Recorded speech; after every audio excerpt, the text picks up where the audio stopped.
Good evening, and you join us here at the beautiful Grosse Musikvereinssaal, Vienna, Austria, for tonight's performance by the Vienna Philharmonic Orchestra of Das Lied von der Erde, the ninth and incomplete 10th symphonies by Gustav Mahler. Himself, of course, a graduate from the Vienna Conservatory. Tonight's performance has attracted many visiting foreign dignitaries. I can see Nettie Heldminer, the German minister, for rubbing it about a bit, and over there in the royal box, of course, that's Hep Thirdmeingruber, Prince of Liechtenstein and possessor of the Guinness World Record for strangest tongue. The audience are in for a real treat tonight because conducting the Vienna Philharmonic is none other than the renowned Matteo von Hummel, and first violin is Clemens Flair.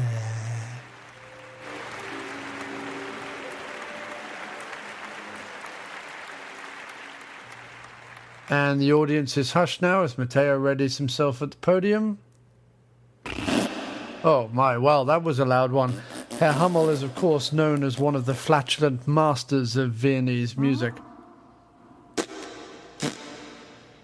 This really is quite a special experience for all concerned. It recalls Herbert von Karajan's anal outburst in 1936 in the Theater Aachen. The wind section are really earning their name this evening. And we're just getting word this spectacular display of gastrointestinal music, or la musique de derrière boom boom, as they call it in the palaces of France, is due to a particularly potent tuna casserole eaten earlier today in Vienna's famous tuna casserole district. And it's this sort of colonic prowess that is the reason the front three rows here at the Grosse Musikvereinssaal are equipped with underseat protective clothing and face gear. Herr Hummel is grasping onto the podium now. The audience is visibly delighted. He once did this for 39 straight minutes before a performance of Brahms' A German Requiem in Stuttgart in '87.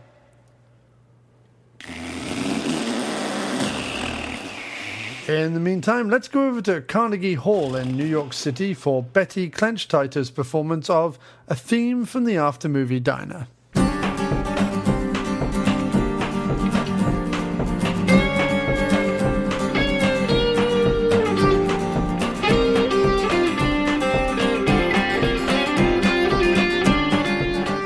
Before we start the diner discussion this week, I just wanted to play this message from Matt Beckett, the wonderful Matt Beckett, who sent it through last week just after our 4th anniversary show. It's a fantastic voicemail. I do urge everyone, if you want to send in a voicemail, go to speakpipe.com/aftermoviediner or call us at 347-669-0053. That's speakpipe.com/aftermoviediner or call us at 347-669-0053. Say anything, do anything. Let's play it on the show. It would be fun to hear from everybody.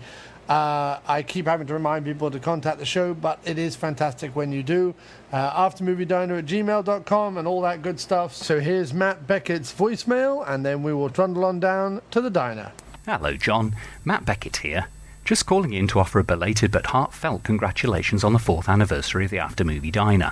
In the movie podcast world, where shows often have me rolling my eyes exclaiming, no, no, no, it's great to have a podcast like last week's episode that so emphatically does the opposite. Yes, to your eclectic selection of movies, which means that your audience is regularly surprised by the genre of each week's choice. Yes, to the buzz that I get every time a new episode drops and I hear the opening bars of the diner theme. Yes, to the concept of Chris Christopherson's wrinkle acting. Yes, to the observation by the wonderful Jim Wallace that a good movie can draw out feelings and reactions within you that you don't completely understand. And yes, to the delights of an ambiguous ending. Though there have been many podcasts that praise 35mm, I've never come across one that examines so genuinely how cinema can transform the way you perceive the return to the everyday, or, for that matter, the joys of a matinee performance. And in what other podcast could I discover that I'm currently living in my age of perfect beard? Can I briefly bring to your attention that Alan Rudolph did return to film noir just a few years after Trouble in Mind with his 1990 picture Love at Large, starring a gruff yet sympathetic Tom Berenger and a sparkling Anne Archer. So many congratulations, John, for reaching the podcasting milestone that is 4 years. I'm looking forward to many more episodes and raising my cup of Jim's chamomile tea to mark your achievement. Cheers. This show was originally recorded on June 18th when the film Vendetta by the Soska Twins was originally in cinemas. It's set to be released on August 18th, that's next Tuesday, on Blu-ray. So please do, if you enjoy this podcast, go pick up that film. And now, over to the diner. All right, Chief. Hello, and welcome to yet another episode of the After Movie Diner. Yes. And here we are. It's water. Oh, that's cool. And here we are in a brand new diner for the show. We've never been in this one before. Not even once. It is called the Hollywood Diner. It's on 6th Avenue and 16th. 16th, I think, yeah. Yes. Yes, so it's just in Chelsea. We've just come out of the Cinema Village, which is down on like 10th or something like that, 11th, and Broadway. And we've just been to see the Soska Twins film Vendetta. Starring Dean Cain and The Big Show. The Big Show, yeah. Somebody, The Big Show, somebody. Yeah, well, his last name was Wight. Or Paul, The Big Show Wight? Maybe. Phil? No, Jim, you were right the first time. It's Paul the Big Show Wight. I'm sorry, people, we don't do any research anymore on these shows. We just go straight ahead and start recording them. So that's what you get. And so we're learning a whole new diner menu as well. So bear with us on that. So we are.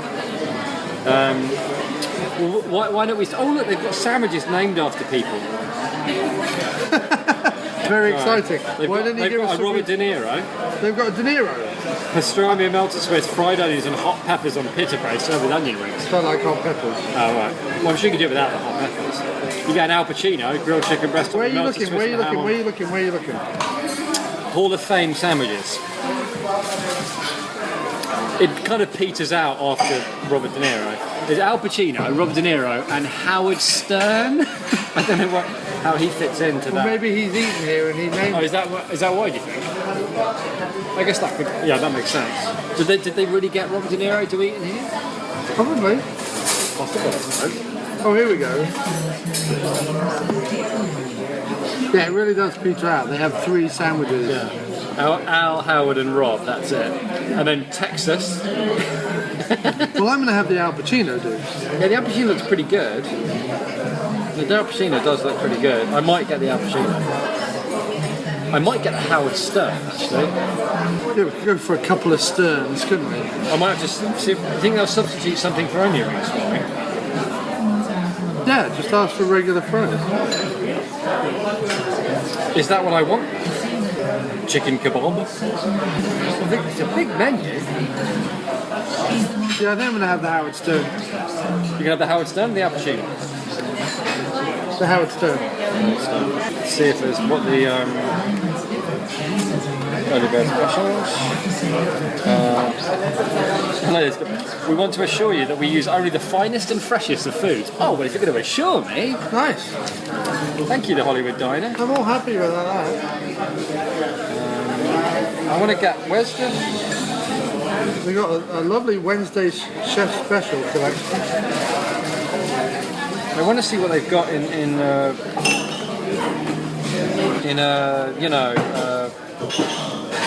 something that isn't onion rings, basically. Is it just going to be fries, or are they like curly fries, or? Oh, you want to see what their sides are? Yes. I can't find their sides. Oh, here we go. So onion rings are $5.25. Substitute onion rings, sweet potato fries, or curly fries. I might get sweet potato fries. $3 extra. Oh, where's that? Underneath the sandwiches. Oh. I think it's what happens if you substitute French fries. I don't think it's like...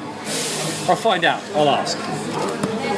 Yeah, I just want regular French fries. I don't need curly bloody things. You don't want onion rings? What? You don't want onion rings? Not a whole bunch of them, no. I mean, onion rings and fries, but not a whole bunch of... Alright, okay, fair enough. Onion rings. Right, that's very good. That's very good. What? Nothing, you just look very smart. Oh, thank you. So we went to see the Soska Twins Vendetta, and a little bit of a background, as I was telling you before the movie. Yes.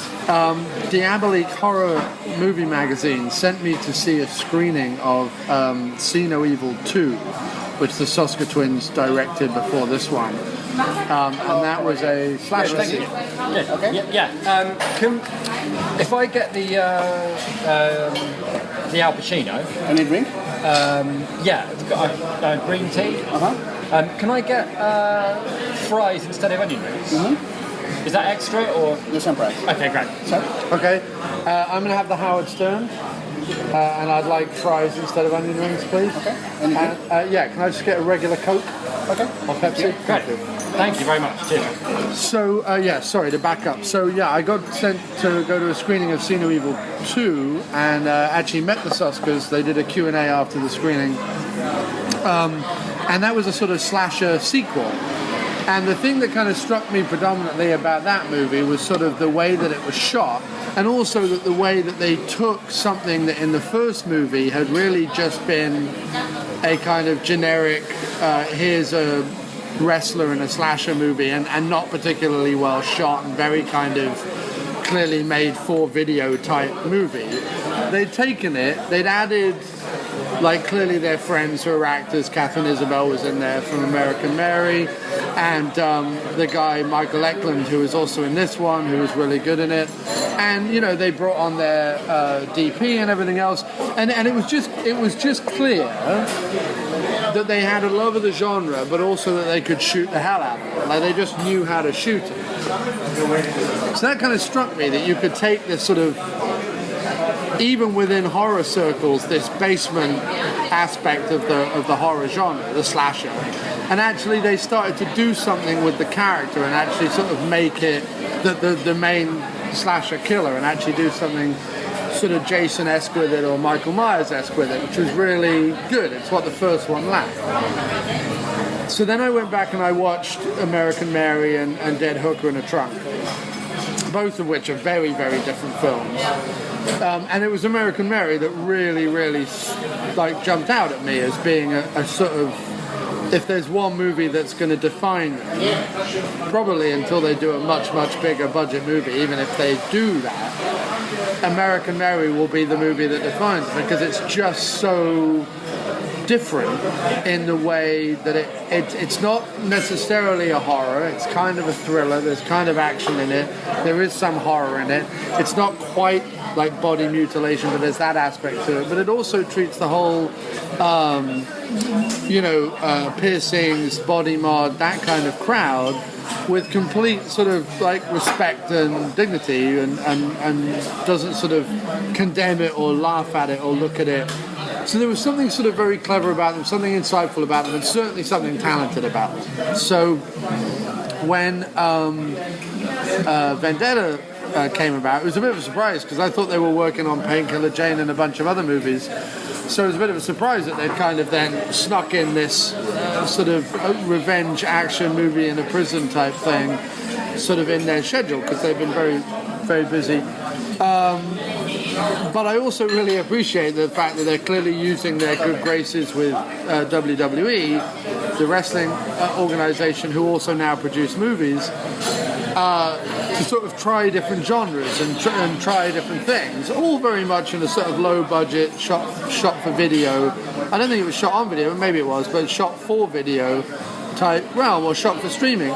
And it's just lovely that we had this situation where there hadn't been a lot of those kind of B movies coming out in New York lately. It had been either sort of the big budget stuff like San Andreas, or it had been like arty stuff. And so when this cropped up, that they were showing for just 1 week at the Cinema Village, knowing how I like the directors, I thought, well, this might be a good one to take in. So that's why we went to see it. So again, we're in the Hollywood Diner. I'm with my regular co-host, Mr. James Wallace. You're just going to cut the beginning bit out, because all we did was talk in like really quite dull detail about what's in the menu. Yeah, no, it's fun. No, I will keep some of that in. Shall I substitute the onion rings or shall I have the fries? The listeners must know. They must know. We both substituted for fries because onion rings, while I like maybe 1 or 2 onion rings, an entire basket of such would be too much. They'll be on me. So, James, why don't you, seeing as you were new to the Soskas and new to WWE filmmaking, I think you can probably tackle the plot of this movie. All right, I think this is probably a movie you can tackle. All right, I'm going to give it a go. All right. So first up, let's do the thing where we talk about whether people should watch it or not. Can I let you handle that one? Okay, should people watch this or not? Well, it's very difficult because it's not really for the horror crowd and it's not really for the action crowd, but there is an aspect of both that certain sections of that crowd would like. So it's on. It's on Netflix. It's like if it's on, it's midnight and they're looking for a movie to watch and it's on Netflix. What do you say to them? Yes. Yeah, and I would put it down in the same way that there's a movie called Maximum Conviction, which stars Stone Cold Steve Austin and Steven Seagal, right? And a lot of people are sort of... Yeah, that would be for me. Thank you very much. Thank you, yeah, that'd be great, thanks. And a lot of people are sort of, thank you, sniffy about like Steven Seagal's recent movies, and therefore don't know whether they should like take a look at it or not, right? But that would be one that, although no, it's not the greatest Steven Seagal movie, it's not even the greatest Steve Austin movie, it's definitely one that I would say take a look at. And the reason why I would, apart from the fact that it's both set in prison, that's kind of how I would relate to this one. It's not the best work the Soska Twins have done. It's possibly the best thing Dean Cain has done. He's really good in it. But it's very brutal, and the action is not martial arts or anything. It's kind of realistic prison brawling. It almost seemed to me to be more like scrappy. No, it almost seemed to me like, what if wrestling people? It almost seems like, what if wrestling people really hit each other? What would that look like? Because there were lots of like forearm smashes. Right.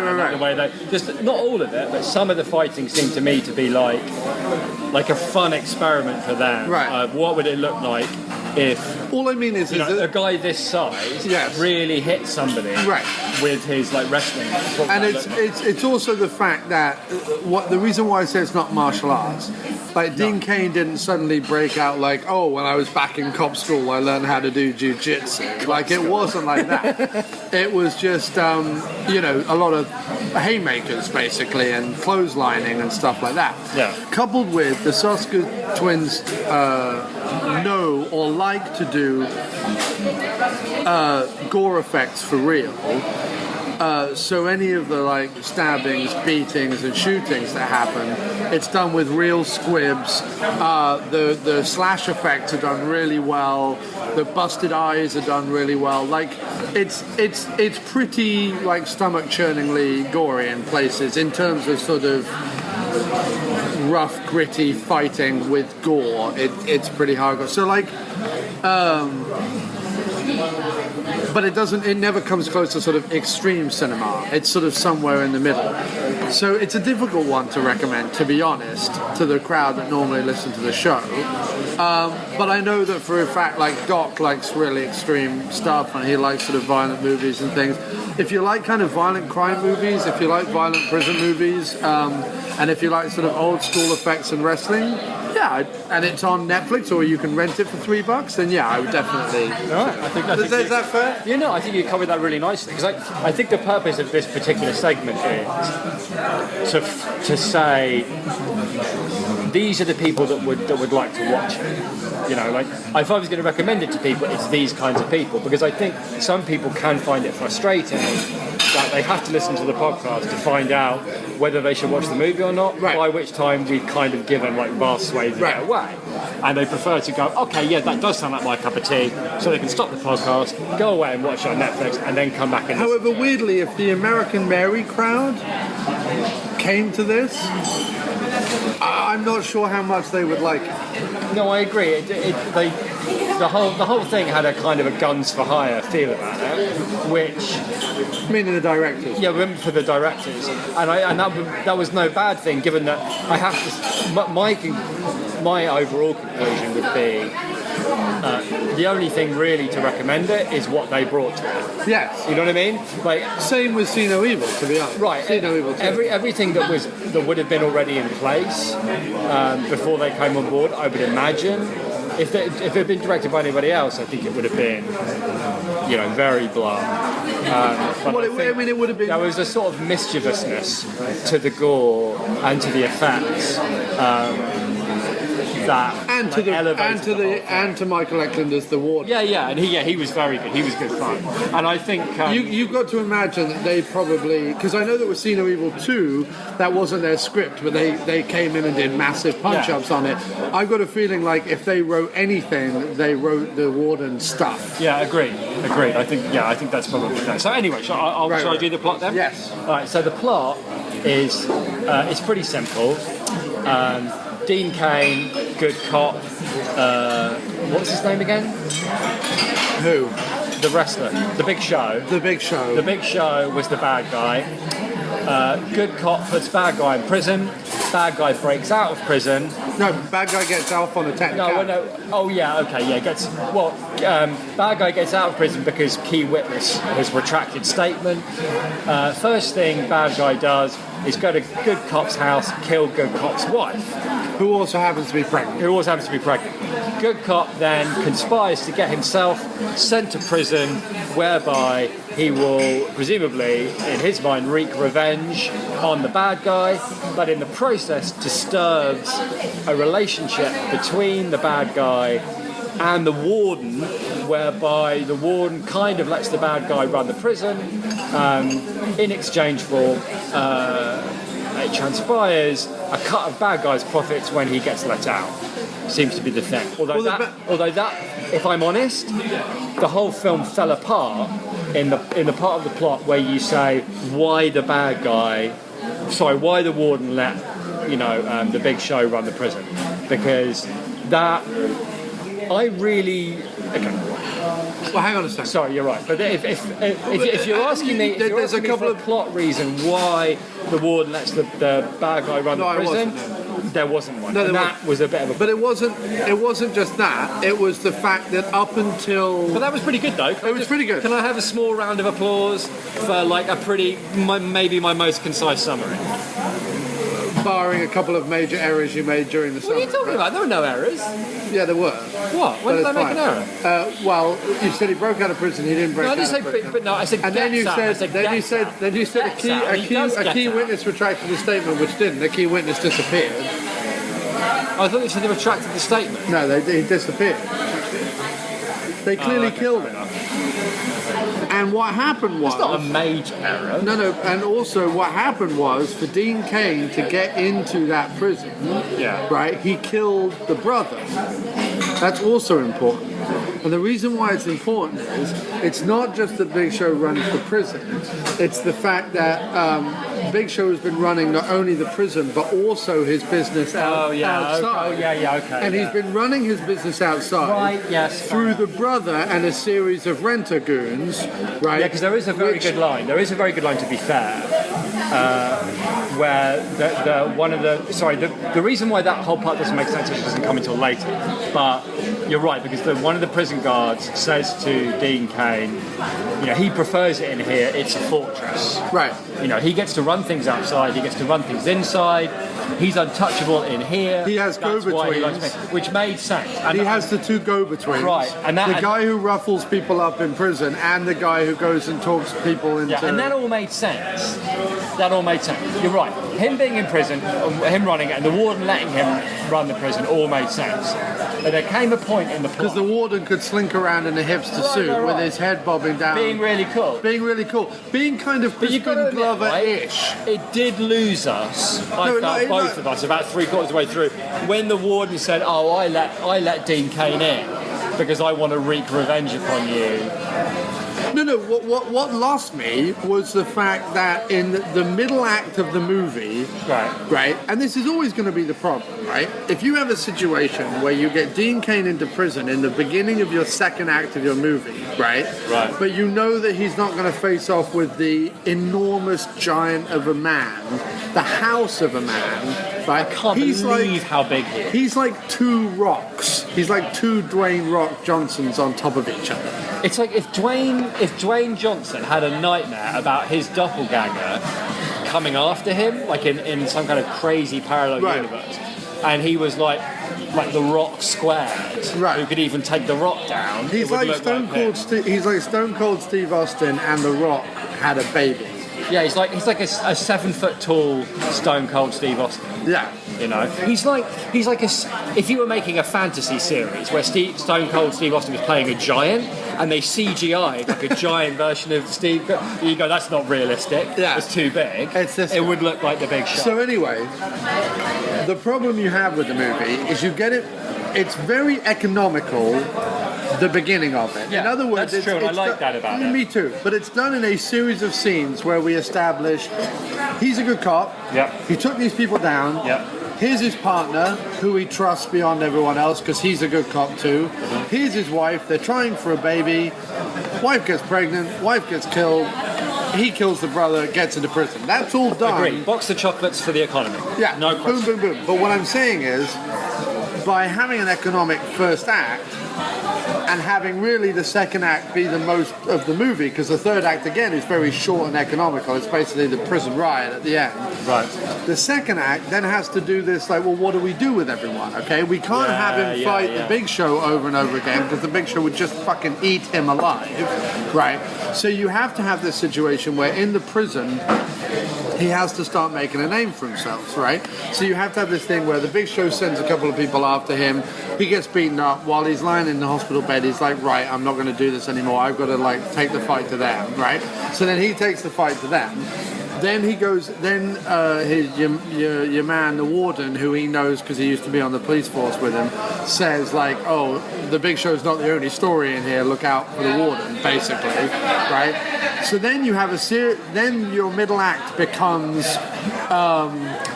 Dean Cain fights with low on the totem pole goons in prison who were first sent after him. The three guys that tried to kill him at the beginning. Who he either kills and or maims and or both.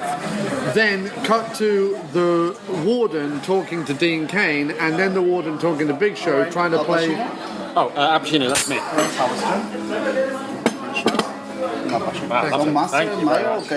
Could I get a side of gravy, please? Brown gravy, thank you. Wow, it's great. It's just on the pita bread. Yeah, so you then have this thing where it literally went fight warden's office. Dean Cain goes in the hole. Big Show goes in the warden's office. Dean Cain gets out of the hole. Fight. Dean Cain goes into the warden's office. Dean Cain gets put in the hole. Big Show goes into the warden's office. And there's this like back and forth about what is meant to be, I suppose, complicated machinations going on between everyone in prison. But what really amounts to it is that somehow suddenly everyone is scared of Dean Cain, who's just Dean Cain with a bit of extra weight on him, and of somehow like doubting this enormous baby-eating giant of a man. Which, look, is absolutely fine because like Dean Cain does like kick ass and does like kill people and blah blah blah blah blah, and does do something which is really rather grotesque, which is where he paralyzes an inmate, one of Big Show's sidekicks. Thank you. Paralyzes one of Big Show's sidekicks and then like slits his arms open and lets him bleed out, which is really fucking wrong. Yeah. But also at the point where I was like, okay, so this is no longer like a vendetta because not even fucking Paul Kersey with played by Chuck Bronson on his worst day ever did anything. Well, I would say this about Cain.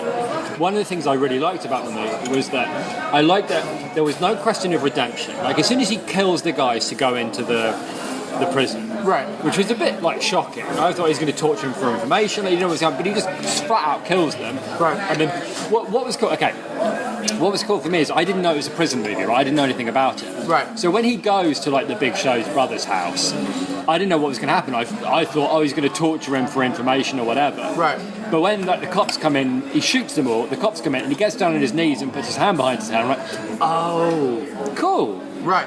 But he's at that point totally beyond redemption, and not just in terms of like morally, because maybe morally he can be redeemed. Right, he's only shot the Big Show's brother and a couple of goons who were instrumental in like. Right, but practically he's beyond redemption, because even if he like goes into the prison and kills, the Big Show bloke, well, they're not gonna go, well done for killing the Big Show.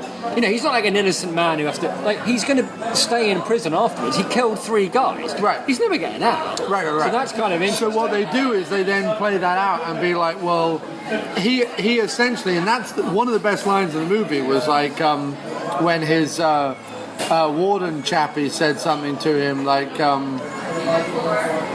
no, it wasn't the warden chappie, it was a different warden chappie, said something about that, and he was like, I always was. He's like, you're a dead man, or you're a marked man, or you're something like that. Yeah. You're like the point of no return or whatever, and he's like, I always was.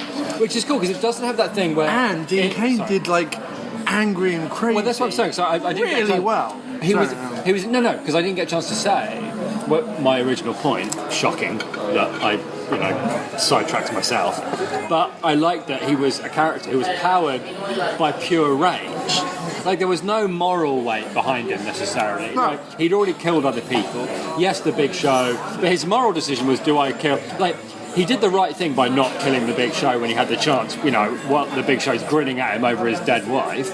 He does the right thing by not killing him, but then obviously regrets that. But so he's not powered by like justice, like Neeson.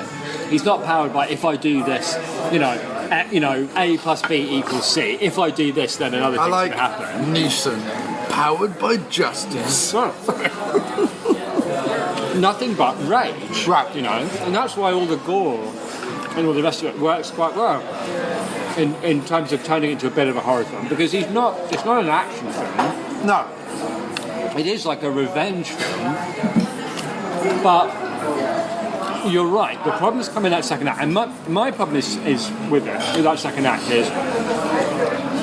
And don't get me wrong, Eklund and everyone are like acting their balls off trying to make it exciting. Great. But the problems are twofold. One is, no matter how hard they tried, and they did try, it was like an elementary school that they got for like a week or something, and putting up barbed wire on top of like 5 foot high walls doesn't stop the fact that it doesn't look like a prison. No, it doesn't look like a prison. And there's lots of things about it that, and that's fine. I get it. It's a low budget film, and I normally would be okay with that. But if all there is the prison, and like you say, it's a room here and a room there, it just undermines it a little. But that's okay. But the thing about the story was when, like you say, the warden goes, oh, I'm not going to back Dean Cain anymore. I'm not going to back the Big Show anymore. I'm going to back Dean Cain. I'm going to back like the righteous cop who's here for revenge for his wife. Obviously doesn't care about anything else. Yeah, he'll be my new guy, not the Big Show. And like, it's not that they didn't explain, like how that came about or anything. It's just you never, and not even that you didn't even believe it, although you didn't. It's just like it was totally irrelevant to the plot. It didn't change Dean Cain's motivation. It did undermine the Big Show. And you're right, it was just like in there because they needed to do something, but it didn't really jive with what we're looking at. They had to bring this giant of a guy down to the point where he was like, defeatable. I suppose so. And if anything, like, the thing is the Big Show was really good. Like, he was really good. Like, I was watching the scene that they have across the cafeteria table where he, like, steals his prison food and intimidates him and blah, blah, blah, blah, blah. And, like, his facial mannerisms, the fact he doesn't blink, like, he really holds the frame. Like, he's very captivating. There was a nice bit in that sequence, which, again, was, like, obviously from the directors, where the Big Show's spooning Dean Cain's food into his mouth and like wrecking his plate, like you do. Any other movie when the Big Show gets up to leave, Dean Cain would like push the tray away in disgust. You know what I mean? That kind of thing, that scene. But instead, he just keeps eating the food. You know, like the smushed up like bits and you're thinking he doesn't even give a shit about anything. Right. You know, and there was really Well, there was a couple of cool. really good bits. Like, I love the bit at the beginning during the sort of almost like pre-credit, although it wasn't pre-credit, but like the sort of early action sequence, basically, where they take down what would be the end of any other movie. Yeah. Which is where they take down the Big Show and his brother in the warehouse. Right. When his partner gets like shot in the arm, he just went, oh crap. Like, it was really good. Like, I just really liked that as a sort of, do you know what I mean? Like a kind of... It was the same sense of humour that at the end in the riot, Dean Cain punches one guy, he spins round 8 times in the air, the guy who punches, and there's the sound effect that they use in, like they must have ripped it off a kung fu movie or something like that. Ah! Yeah, like yeah. it's a scream I recognise Right. from like somebody who's been impaled by a samurai sword falling off a battlement. That kind of like scream while he's spinning out. Punched by Dean Cain, who look, he's powered by rage, but that doesn't stop him looking like a slightly portly accountant. Right? And there's a bit where No, to be fair... no, I don't mean in the face. I mean physically. Yeah, but he's done his best, man. I mean, he's bulked up a little bit and he's like shaved his hair down. He doesn't mind looking sort of like ugly and grim and mean and No, that's cool. But that scene where like he's off for revenge and they show like a razor, like a pair of clippers being put down on the sink, and I'm going, wow, Dean Cain's like shaved his head bald, so he's ready for action. And the next time you see him, he's just like shaved the sides of his hair a bit, and now he's got a really slick hairstyle. I'm not sure, like, cutting your hair into a slick hairstyle is necessarily... Clearly they wanted him to do that, and Dean Cain went, no, I'm not doing that. You know what I mean? Maybe, I don't know. But, so no, the weakness for me, and to be fair, it's the only weakness. And I would imagine it was at scripting stage, and like you said, they did what they could. To be completely fair to them, is the whole second act of like playing people off against each other. Yeah, it didn't work. And this whole like intrinsic nest of vipers in the prison. None of it didn't really ring true. Really You're right. makes a lot of sense. Because that's the point. Is that the warden keeps letting this like huge mountain into his office and going, oh, I think I'm going to fuck you over. Don't tell him that to his face. Just do it. Right. Don't tell it to his face when you're alone with him in the office, or he'll eat your teeth. right. You know, he'll reach in, tear your skull out from inside your head, and eat it. And he'd need like 7, maybe 8 seconds to do it. But like so. But the things I really loved about it, because really, honestly, I can't even think off the top of my head what I would do if I had to fill 30 minutes in the middle of a movie with just Dean Cain and him in prison. Like, at least they gave us some interesting fight scenes, some interesting death scenes, some good special effects, and Dean Cain like being genuinely like grim and menacing. So at least that was all going well. Also, for what is essentially, like we said, a Netflix movie or a video, what would have been back in the day a video rental movie, quite honestly, it's shot bloody well. There were a couple of sequences in there that look really spanky.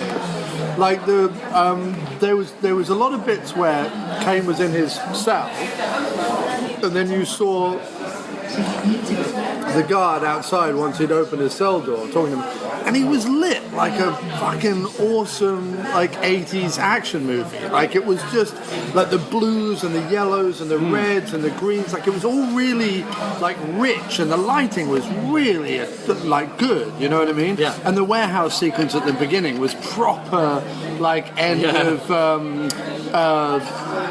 of Cobra kind of orange and blacks, and you know, like it just looked the business. Like it really did look the business. And there were a couple of sequences which were more sort of telltale video stuff where they've kind of like shot it on the fly or whatever. But mostly the DP was really pulling out some pretty hefty stops for what is essentially, you know, like a low budget prison action, right? So really appreciate that. Really appreciate that. I also don't know if you noticed, but while there was some handheld in the movie, there was so many shots where they had like interesting depth perception, interesting camera moves. The camera was always trying to find something interesting to do without being flashy. Do you know what I mean? Yeah. And the only reason it jumped out in this movie is, again, I've seen a ton of these like shot for video Seagal movies, or even some of the Steve Austin movies or whatever it is, and they all look like much of a much. They're all just jobbing directors doing their bit, right? Right. So, you know, you see a lot of like handheld stuff because they can't be bothered to put it on a tripod, or if they bother to put it on a tripod, it's just in the corner of a room and whatever. But there was some very definite shots here, like when he first sat down with the warden. Oh no, the second time he sat down with the warden, and there was that cool like the Heat diner shot of like the side of the table with the warden like leaning over it like this. The first eagle. two warden scenes were really good. Yeah. He was unfortunately badly undermined by what he was being asked to do. I think they were right having. Okay. I think they were on the right track, having this like delicate relationship between the warden and Thingamajig, damaged by Dean Cain. But they were on the right track by saying, well, the warden can't just take out Dean Cain because he's the celebrated cop and he can't have him die in the prison and then come in and you know, because then it's questions about and then decide to start looking into his organisation. That makes sense. So then you have a thing where Dean Cain keeps taking out his man or undermining him or whatever, making him more and more angry, you know, because I think that would have been the thing. It could have been like a gentle crescendo of making him more and more angry, and it didn't need to undermine him, you know, because it wasn't realistic trying to undermine somebody that looks like a walking building. Right.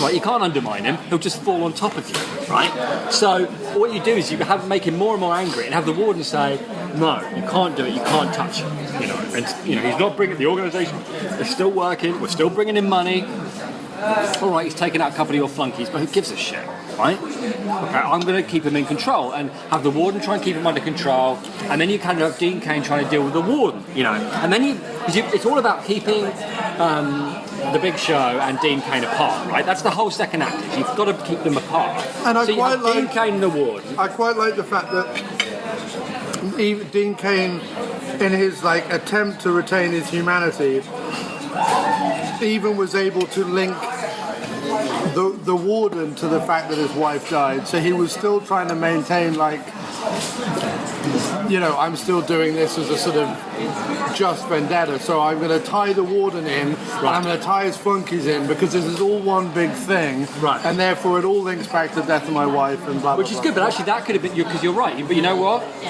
I hadn't really thought of it in that way, and I think you're right. I think it could have been gotten across much better that at some point in the movie and it could have been like done with a shot, to be fair, but at some point in the movie he needs to start considering absolutely everybody in this prison culpable for what happened to his wife, and that's in there but just not brought out enough. Right. And I feel like it could have been done without resorting to this, you know, the warden like undermines, you know what I mean? Like the warden chooses Dean. That didn't make any sense. It was just the scenes were very repetitive. That's to me, that's all it is. Because you can only film, you know, man size of house comes into office and has short conversation with, you know, spindly hipster prison warden. Doing a really, really like good Crispin Glover, like an oily Crispin Glover role, which I really did appreciate, and he's the guy who I remember really liking and seeing. He was great. Well. He was great, but he just didn't have enough to do, and he's going from kind of like a funny, oily, what's this guy going on with this guy thing, to evil. That was fine, but then as a character, he made decisions that didn't make any sense, and that just undermined. But even the chappie who played his will he side with him or won't he side with him warden friend, he was really good. Yeah, he was very charismatic. Like that's really true. good. Yeah. So like to me, I understand. Like we've already accepted there were problems with the second act story-wise. Like right. that goes without saying. But I just felt like I don't really think there's anything we can do to kind of fix that. No, true. But I'm just saying, my problem with that was it did lose me. It seemed to me at the beginning to be like a bit generic. and then like characters did things that didn't make any sense. That always bothers me a bit. But then once you got to the prison and it became apparent what the setup was, like, oh no, actually everything that happened did make sense. And actually, you know what? The thing that lost me in the beginning was like, I just don't buy that as soon as he gets out of prison, he goes up and bashes his wife's head in. I just don't buy it. And I thought, oh no, that makes sense that he wanted to do it because he wanted to get sent back to prison where he's safe and where he can run his organisation. But then it became apparent that wasn't the deal. Anyway, it was all a bit complicated and it just lost me a bit. And once a movie loses you, it's very difficult to get you back. You know? You love podcasts, right? You're listening to this one, you big crazy fool. Well, if you like this podcast and you want more podcasts to fill up your podcasting life, then I would check out the following. First up is the Moten Media Infomercial Podcast, which is absolutely fantastic.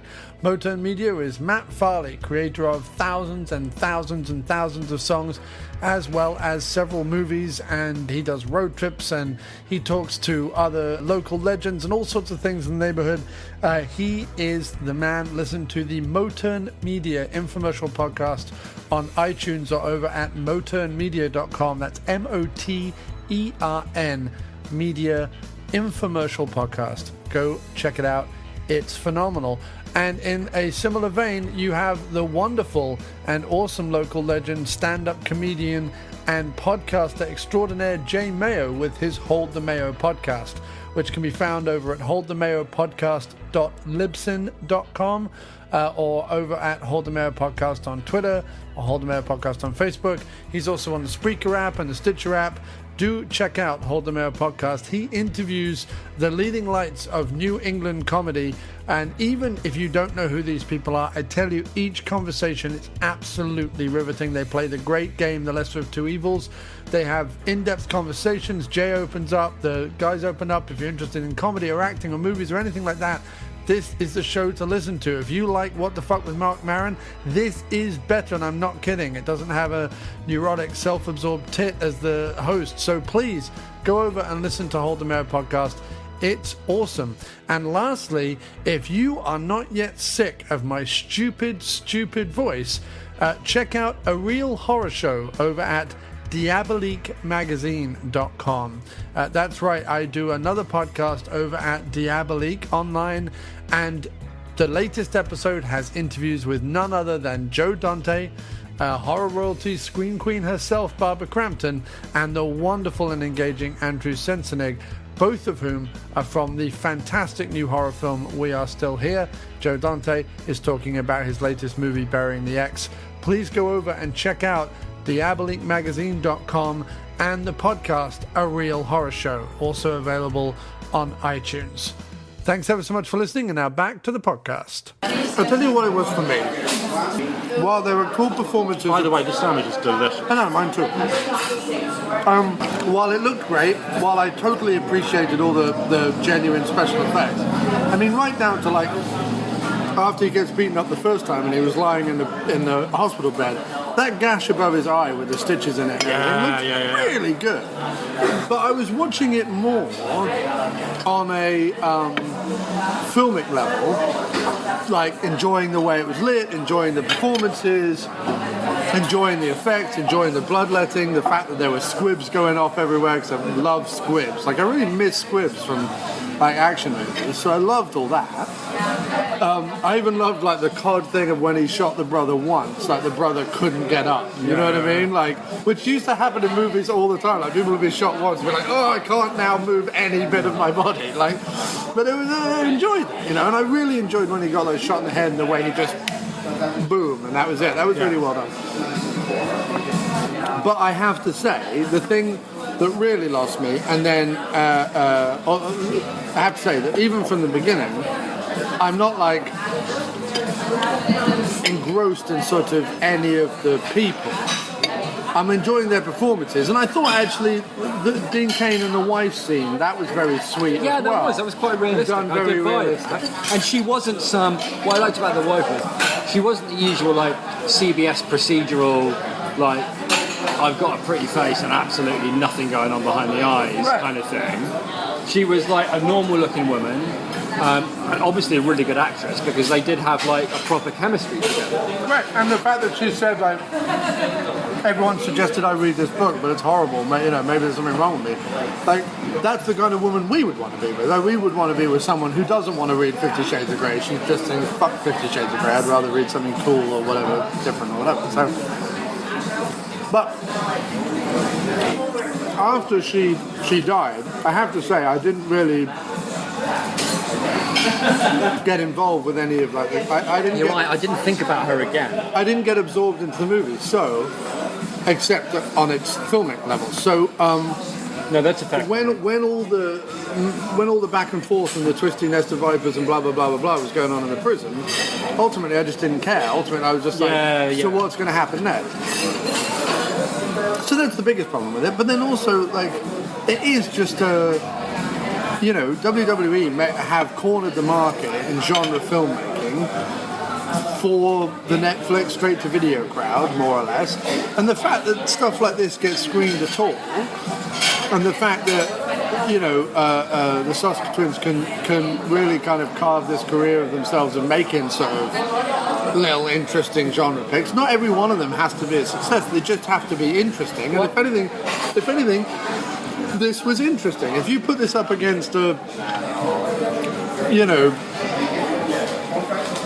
pick someone like DB Sweeney or someone shows up in I'm a lawyer wrongfully convicted prison movie or something, it wouldn't be as well shot, it wouldn't be as interestingly made, it wouldn't be as interestingly acted, like there wouldn't be the quirks to it. It would just be a generic kind of move.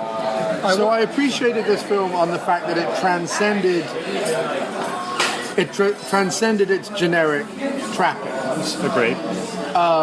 On a filming level, but not on a scripting, plotting level at any point. No, I agree. I think the problem with it was an interesting setup, and it's the kind of the thing that they, if it had been made in Hollywood, like outside of the WWE, whatever, if it had been made in Hollywood, they would have given a script to somebody and they would have punched up that second act.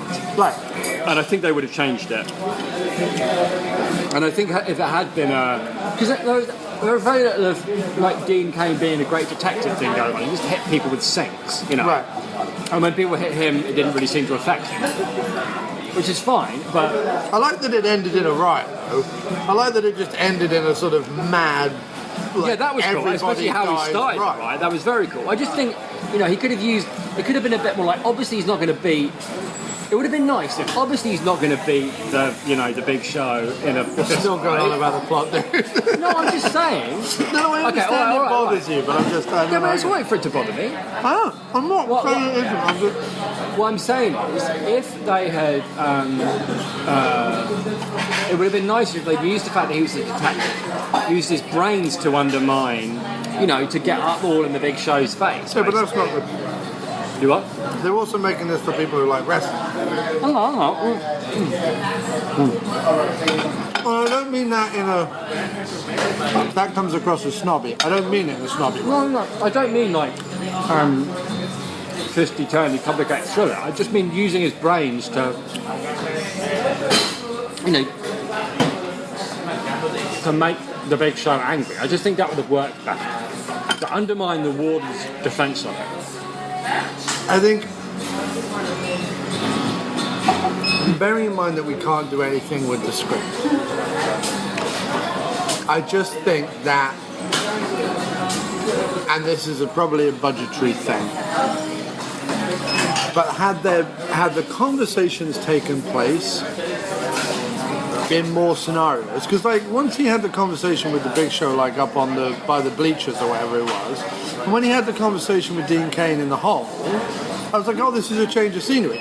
Those two conversations could have easily again taken place in his office, but I figure they probably by then they were like, oh my god, we've had 3 or 4 scenes in his office, we need to get out.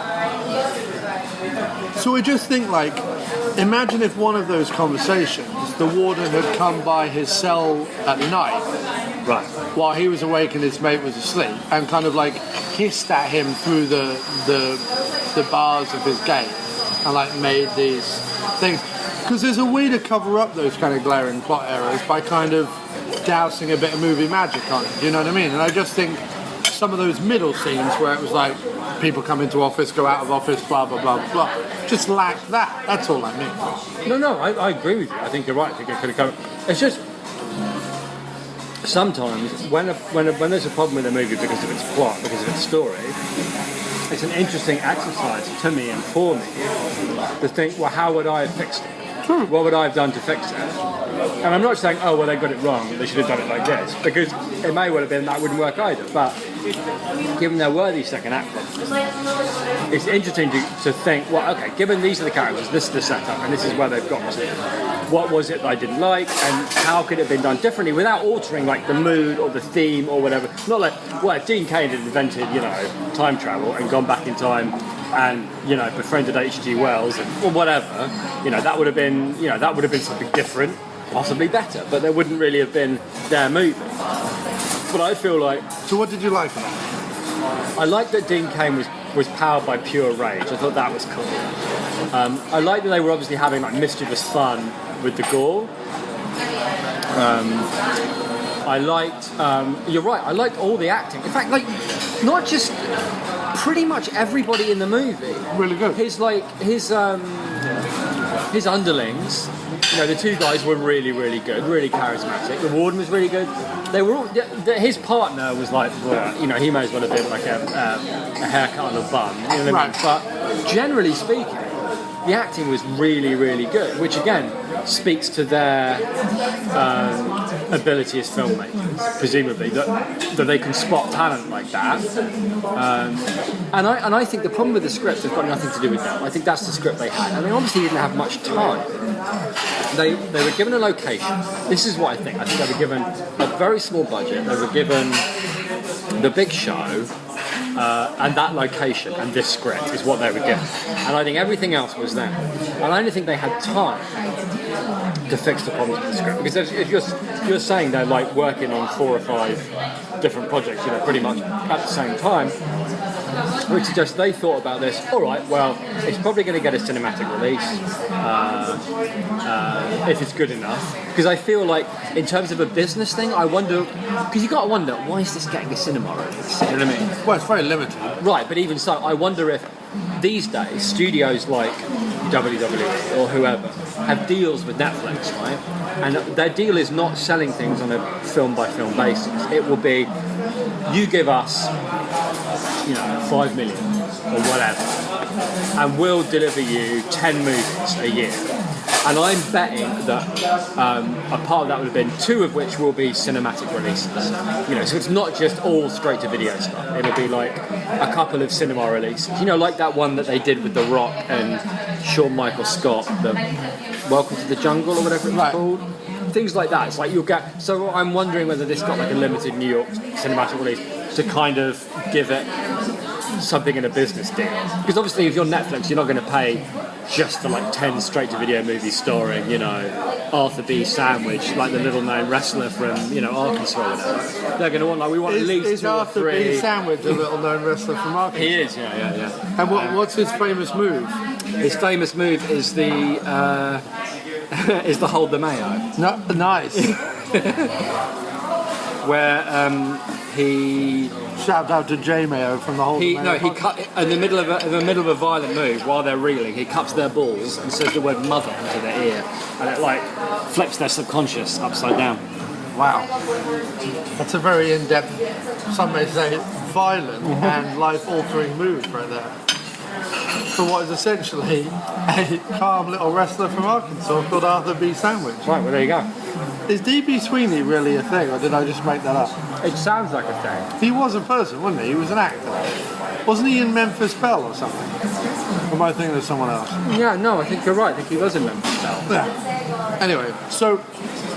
Sorry. I don't know. Hypothetically speaking, I don't know. I just think occasionally these things that are shot for video or shot for sell-through or whatever, occasionally like eke out into cinema markets on like little indie screens when they need we need a movie for a week to hold, so we'll just throw it up here. I think honestly it's going to be a business thing. Okay, well look, but it doesn't really matter. But I'm just saying that. So I think, but I'm sorry. Actually, my wider point was That's great, as far as I'm concerned. Me too. If Netflix are making people put movies like this in the But cinema. this wasn't Netflix. Lionsgate bought this and distributed it. Lionsgate bought and distributed it through WWE, and Lionsgate, even with the Statham ones and some of the other ones, throw them out onto cinema screens for a week. They do that with a lot of them. Oh, so maybe that's it. Maybe it's a live thing. Yeah, okay. Yeah, it could well be. Now, I think then Lionsgate probably have deals with Hulu and Netflix and blah, blah, blah, blah, blah. Because like the Statham ones, which I know Lionsgate distribute, they squeeze out to Netflix pretty quickly after they've been in the cinema. And they do have a really good turnaround on Blu-ray as well. Like it won't be long and this will be out to buy. You know what I mean? And the thing is that WWE and the Big Show and people like that will have huge built-in audiences. Like these movies are always coming out and they always sell. That's true, yeah. They have huge built-in audiences. We're not the audience folks, neither of us kind of grew up watching wrestling. But they have huge Yeah, you're right. Maybe this is built-in playing on screens in like, I don't know, wherever this big wrestling country, I don't know what that is. Right. That makes sense. I mean, that's the thing about it as well. What I liked about the Big Show guy is, yeah, he was good in it, and he was like proper evil, like he was proper, you know. Right. And Steve Countryside Austin is evil. like, when you see him in a movie, Stone Cold Steve Austin has his moments of being like, yeah, good as well. I just think that's cool because if you were a wrestling fan and you wanted to see a film starring the Big Show, then this is the movie you would want to see. Like, Right. They don't hide him away as a henchman or something. No, you know no, what no. I mean? Like he's properly like the big bad guy. Right. No, it normally happens like this. It's like, but it's interesting how they're not, and of course this is part of like wrestling, isn't it? You have the bad guys and the good guys, and the bad guys of wrestling are more than happy to play the bad guys because a lot of it is performance. I mean, I know a lot of it is athleticism and blah blah blah blah blah, but a lot of it is performance. And Yeah, you wonder whether that's maybe why he is as good as he is because he knows what it takes to like right. play evil. So if you look at like in See No Evil, the wrestler plays the bad guy. The wrestler plays Jacob Goodnight. I think it's Jacob Goodnight is the name of the killer. And he plays like the wrestler plays the bad guy. The wrestler's not the good guy. And then again in this, the wrestlers are the bad guy. Well, I guess like it's actually probably pretty rare. Like The Rock, I'm guessing, is a good guy, Yeah, Steve Austin's a good guy. The Right. Rock's a good guy. but this guy's definitely not a good Hulk guy. Hogan was a good guy. And there are knowledge of wrestling becomes exhausted. No, John Cena. Oh, yeah, okay. He's a good guy. Well, so it's mostly good guys then. Yeah. Well, good on the Big Show for bucking that trend. Yeah. Well, because they did that movie. I've got it. I haven't seen it yet, but I was going to cover it with Doug one night in the diner, and that was The Marine and 12 Rounds, which is that one where his like wife's kidnapped and then the killer makes him like leads him a merry dance. Yeah. You have 12 chances or something. Blah blah blah blah. Kind of like a Die Hard 3 type thing. So I want to watch those as well, and I have no problem. I like genre movies. That's my thing. I like Too. genre. I like when it turned out it was going to be a prison movie. I was like, great. I like a good prison movie. Right. And it was probably like within the prison movie genre. It was it was vicious. It was a vicious movie. It was the fights were, and I obviously there's a lot of wrestling aspects to the fights, but I felt like when it wasn't the wrestlers fighting, when it was Dean Cain and just some lackeys, it felt like proper prison brawling. It wasn't like I say Dean Cain pulling out some kind of move. There was a lot of like grabbing round of necks and like trying to like grab heads and twisting things and whatever. It was really only true, in the last sequence that he was sort of pulling out the odd move here and there. And even then, like what I liked is that his big strength seemed to be that no matter what you did, you couldn't put him down. You know, He was a brawler. He was a bulldog. His being powered by pure rage meant you couldn't put him down. So in the prison fight, then after he'd been shot and 8 guys were punching the crap out of him, he still managed to come out of that in one piece. Right. But it was also interesting too, if you think about that, the fact that the first fight he gets into with the 3 guys, he's completely overpowered and sort of almost out for the count. You know what I mean? Like his partner comes to the prison and says, I thought I'd be identifying a dead body. Right. And so there is an arc there that he goes from,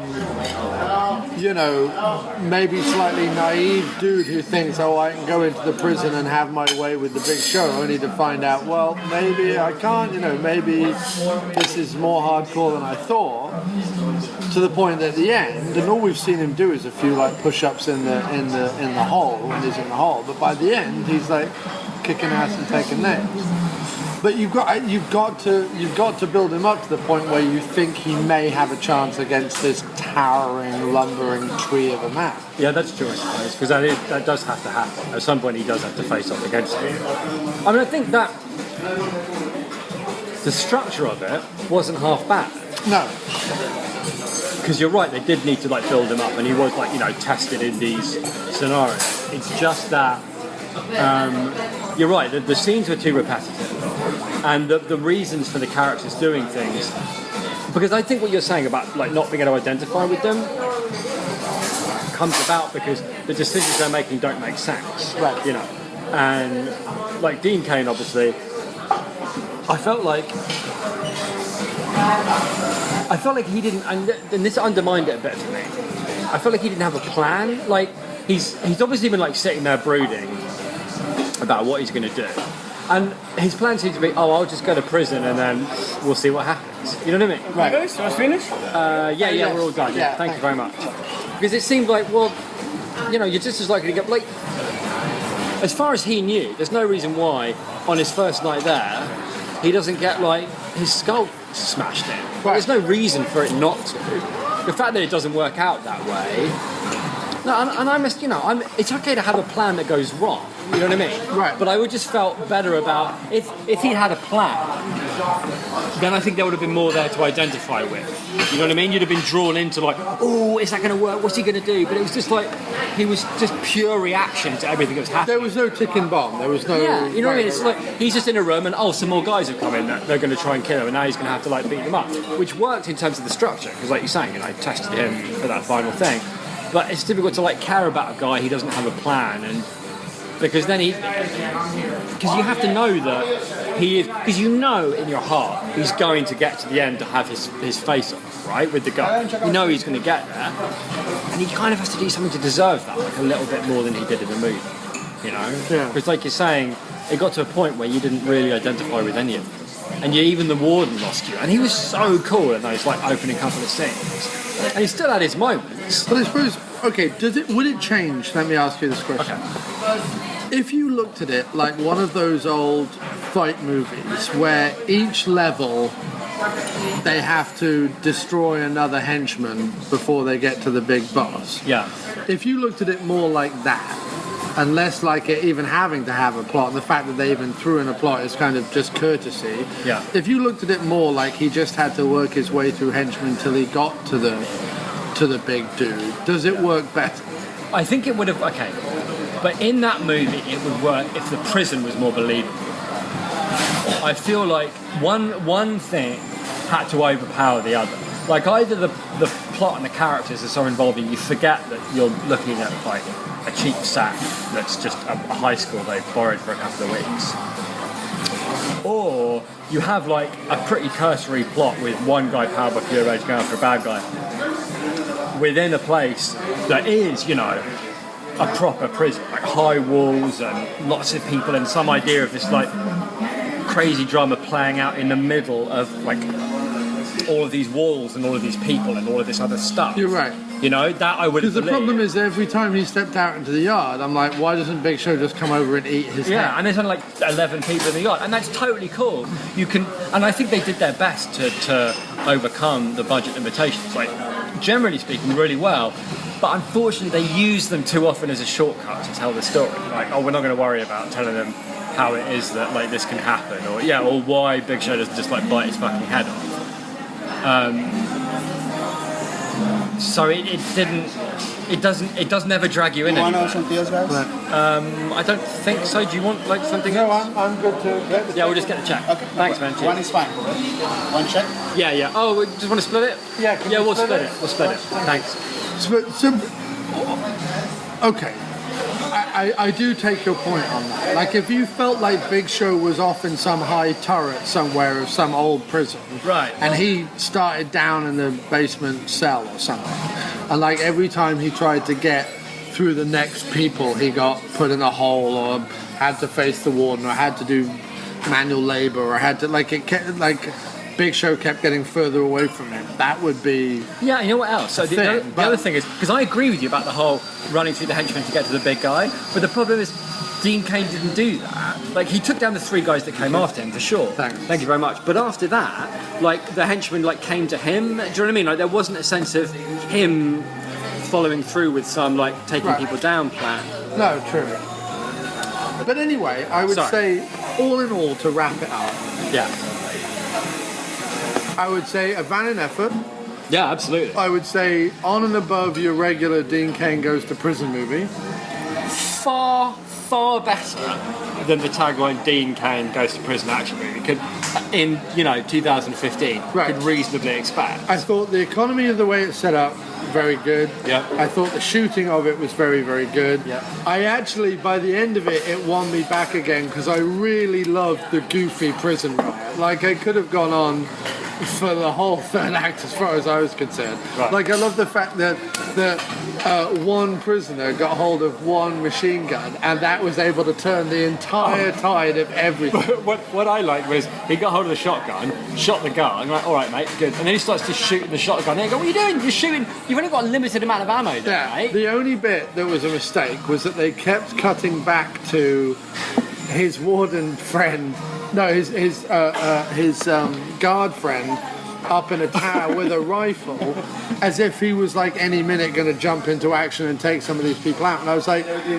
when the Big Show was coming towards Dean Cain, I thought that was going to be the moment that he made the decision to like pick sides, and he was going to shoot Big Show.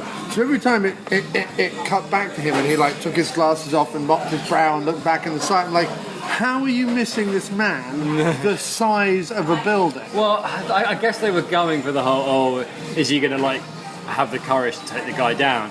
But there wasn't, like, it was a prison riot, and you knew he was going to, thank you very much, you knew he was going to at some stage. Actually, I like the fact that he didn't shoot anybody and he came down and put the gun in when you're under arrest. Oh, that true. was cool, but you're right, it cut back to him too often. Because you kept being reminded, like, oh, is he going to shoot him? And, like, kind of taken away from, like, the amusing mayhem that was happening. Also a bit like the fact that Dean Cain only pulled out his flick knife at the very At end. the very, very end. Whereas when you have 8 guys coming at you, you may want to get another. may want to get your flick knife. Although, homemade knuckle dusters, awesome. They were very cool. Awesome. Yeah, there were lots of, like... And I really love, like, just the goofy, excessively violent, bloodletting prison riot ending. I love that. Like, if you had to stage like a prison riot in what was clear, like you say, like a high school's playground, Right. they did pretty well. No, I And think I like they the did fact that like it would cut back to the Big Show and there'd be like 7 guards on him, and he would like strangle 2 of them. And stuff. Because at this point, like any realism or anything has gone completely out of the window, and people are just dying left and right. I mean, at the very end of the movie. And also, the weird thing is at the very end of the movie, the guard who's been like ambiguous all along goes, "Well, it looked like it was about time I sided with you." And Dean Cain is literally stood amongst like 25 bodies that are dead. Like everyone is dead. Like all the guards are dead, all the prisoners are dead. And it's and what's really odd is it's the idea that they're going to arrest the warden, and the warden's going to be sent back here, and Dean Cain's going to somehow like be the man in the prison who's going to then. So the warden's going to get his comeuppance under Dean Cain anyway. Which, yeah. Because that's how it ended. It ended with him being like, "I'm now the head of the evil prison man, and when you get sent back to me, I'm going to break your other leg and eat your face." Which again, I didn't mind that, because that was basically saying, well, I'm never getting out of here, so I'll see you inside, kind of thing. Even if that doesn't make sense, but if you think about it for more than like 3/4 of a second. Well, none of it made. No, that's true. So that's mine, the big one is mine. That's yours, guys. I don't know. Thanks so much for that, man. It's very kind of you to be able to do that. It makes everything easier. Put it this way, I didn't regret seeing it. No, me neither. I really enjoyed it very enjoyed much. We didn't talk about the coolest thing about it. Oh, well, what was nearly cool about it? But we were so nearly in an empty cinema. It was just me and you. Yeah. For like the first 5 minutes, or did someone come in like after the movie had started? I It feel was like after the movie had started. it was after the movie started. This old woman came in, and like it's like the horrible bloodletting and gore and his faces being smashed was happening. I was thinking, like you were, she's in the wrong cinema here. She's in the wrong. No, she movie. just sat and watched that. Yeah, I think she watched the whole thing, she was right? probably reviewing it for something. But it was kind of cool, at least briefly, to be sat there. It was just quite small, like little art house cinema. We were on our Just own. you and me watching this I crazy. can make cock gags cane. loudly. Yeah, you were. You were making big, obscene jokes. You know?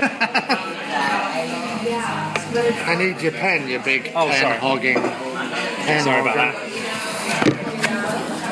No, I really enjoyed it. I'm glad it was at the cinema. I'm glad we went to see it. And yeah, it had its problems and it wasn't perfect. But it's so often you see a movie like this where there's nothing like original, nothing fresh. You know, nothing that you could really enjoy. You just sit there being like disappointed and dissatisfied and feeling like, well, I've seen this done before and much better. But there were things that happened in this movie thanks mate. There were things that happened in this movie that I genuinely hadn't seen before, you know, and hadn't been done like that before. And I saw actors I've never seen be really good. And it reminded me of like what, because sometimes you watch a low budget movie and you think, well, what do you expect? They haven't got any money, you know? And then you think about like the number of really great low budget films you've seen, you know, like Evil Dead or whatever. Like it can be done. You know, if you've got the right script and the right actors and some imaginative direction, you can turn a pretty dull story into something really great. And they do that. And they very nearly did. And the only thing I was saying about the script was I felt like if this had been if they had more time, like let's say they didn't have a whole bunch of projects going on, they had a bit more money for like pre-production or whatever, and I feel like they had almost none for pre-production. If they had any, I feel like, given the talent they showed in other areas with acting and little lines of dialogue for the ward and all the rest of it, I feel like they probably could have fixed those second act problems given enough time. And then I think it would have been like a solid B, you know, a solid like 3.5 star movie. No question, because there's more than enough interesting stuff going on. Right. It's very difficult for me when a movie loses me. That's kind of it. I find it difficult to engage after that. But for a good 40 minutes, from like after like the first 15 minutes through to like the hour mark, I really enjoyed the shit out of it. Do you like slasher movies or don't you? I do like Okay. some slasher movies. Would you should possibly, if you like that aspect of it, you should, and if you like kind of 80s slasher movies, I would suggest watching See No Evil 2. There's some good stuff. Is it on Netflix? I feel like it is, maybe. I don't know, but if it is, watch it. Okay. You don't need to have seen the first one. They basically No, that's cool. This one basically takes place exactly at the end of the first one, even though it's 5 years later. It does. All you need to know is big guy in mask killed lots of people and is now being brought into hospital. They think dead. So it's basically Halloween 2. They basically think Michael Myers is dead, and he Okay, wakes well, I'll up. give it a go. No, because I was certainly impressed enough with what I saw from this movie to want to see other stuff by them. And I wasn't necessarily expecting that. Did you see American Mary? No. No, I didn't. But I do think the fact that there are a couple of, you know, a pair of Canadian sisters directing a movie like this, that's pretty impressive. Like, that's just kind of cool, you know. Like, But it's not. I mean, it should be impressive. It should be. No, I agree, but it's just perfectly different. normal. It's different, and it's definitely cool.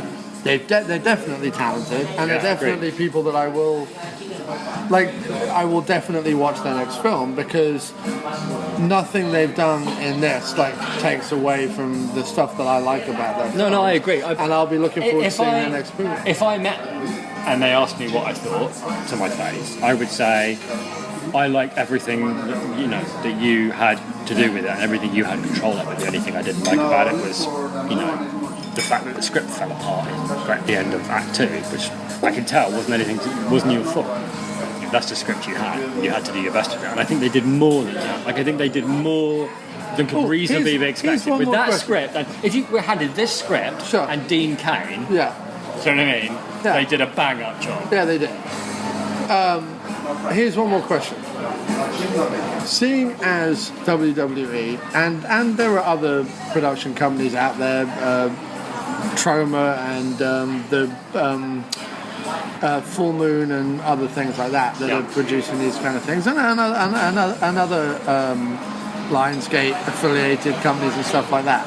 When you see that they're clearly like picking up these sort of generic action scripts or generic horror scripts or generic whatever it is, and doing fairly decent work with them, does it ever make you feel like going back into screenwriting and just boshing out a few of these things and like shooting off okay, can I just say one thing on like this a buddy cop thing or something? First of all, John needs to send his NASCAR zombie script to somebody. Like, he needs to send it to an agent because it was a really good script. So in terms of like Wallace brothers who should be like writing screenplays, John should be at the top of that list. But for me,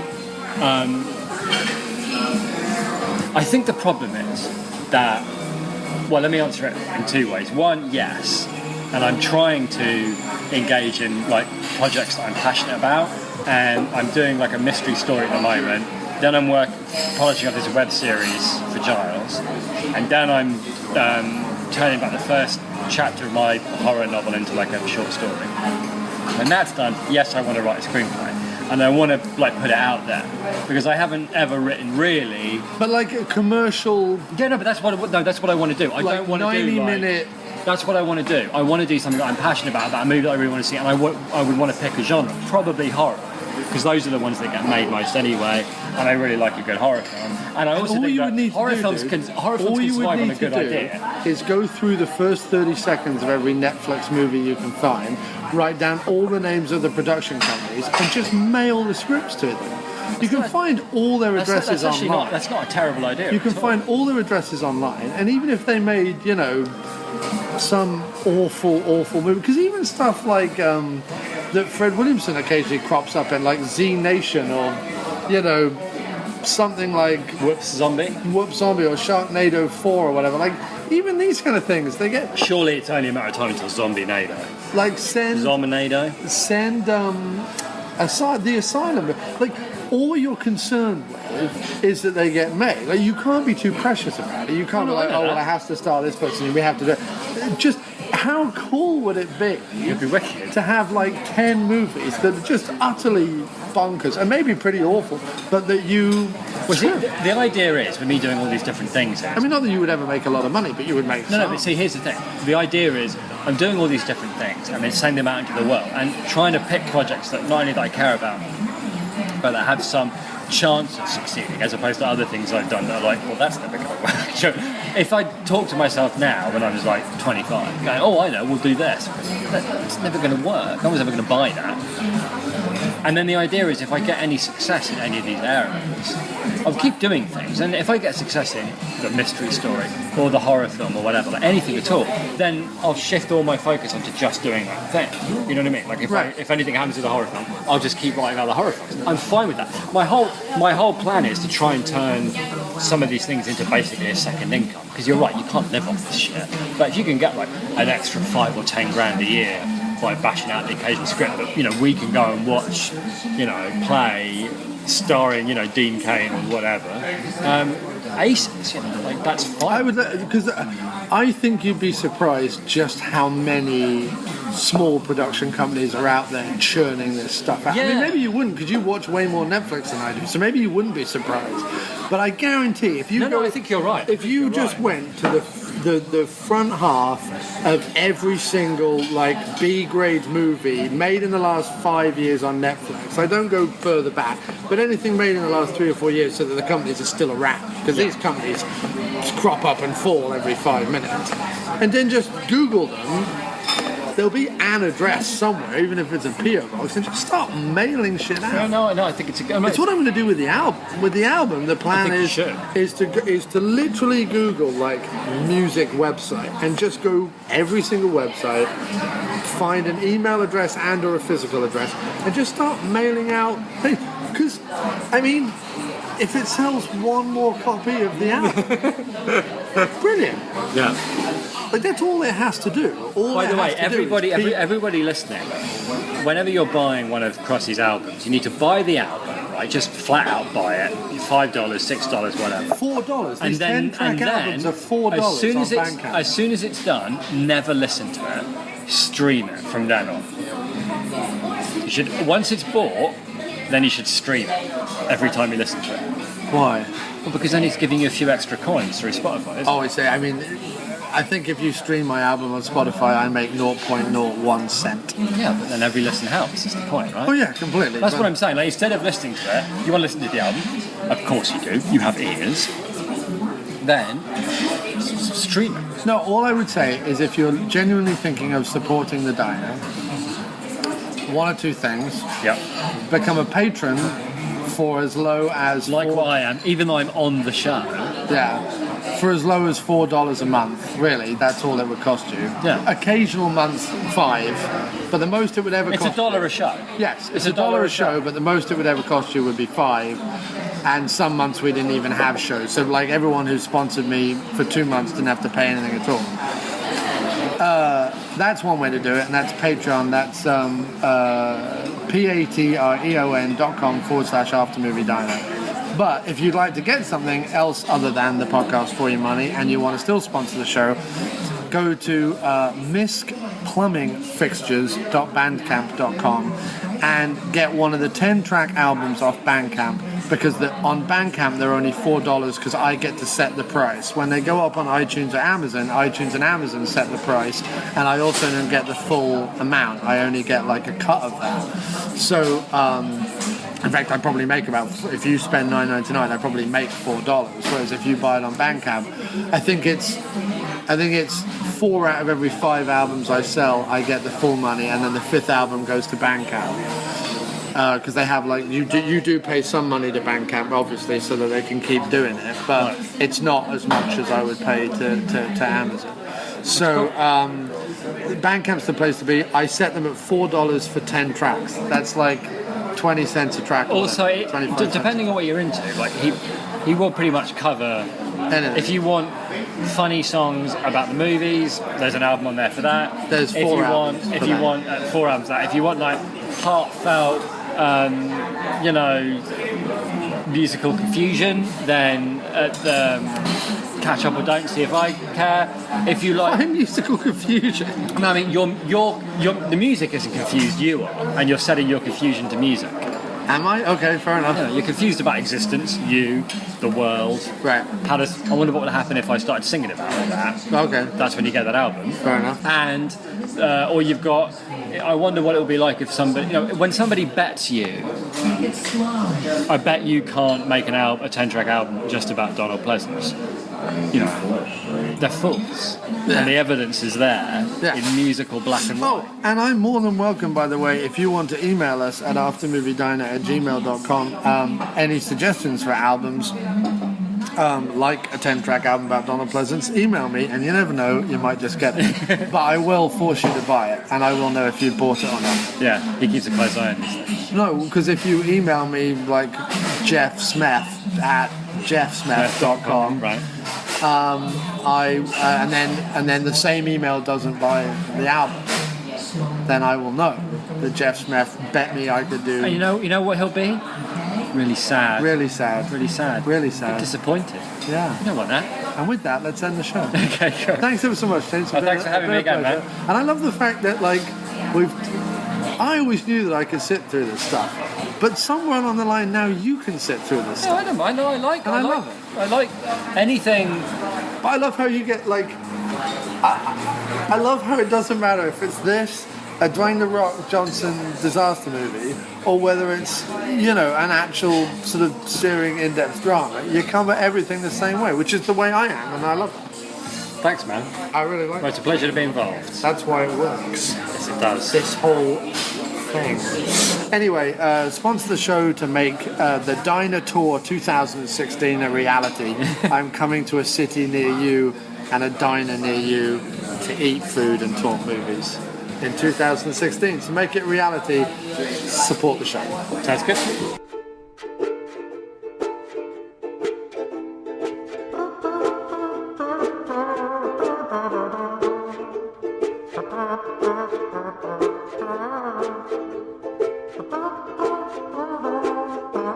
Up where the woodlands meet the railway,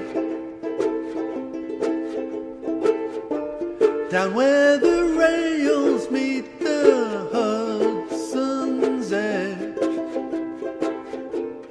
springtime mist, a sunset sparkle on the river. My feet fall heavy on the clay, and I forget the rest. And you and I will never be again as long as I have breath in me. It is just what it is. I won't let you be the death of me. And we will find a new path eventually. And you will see that although they might be mostly in major key, not all songs end la da la da la da la da la dee.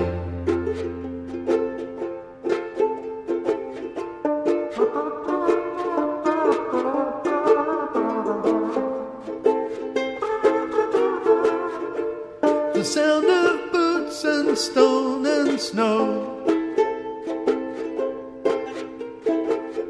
on the blanket by the fireplace is best. The mountains frozen lake, the winter's morning glow.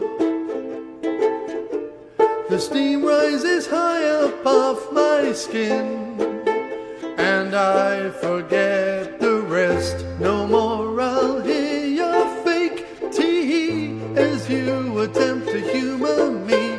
And you don't need to ever see my failed attempts at revelry that always left me wishing desperately that I was somewhere out at sea, embracing someone else pleasantly, and we would be the ones to sing la da la da la da la da la dee.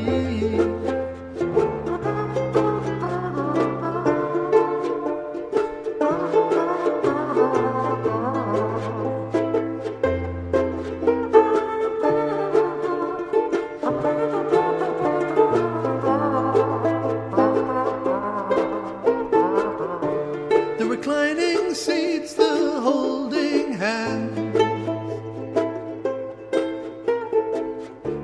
the dusty beam, the hush, the animated crest,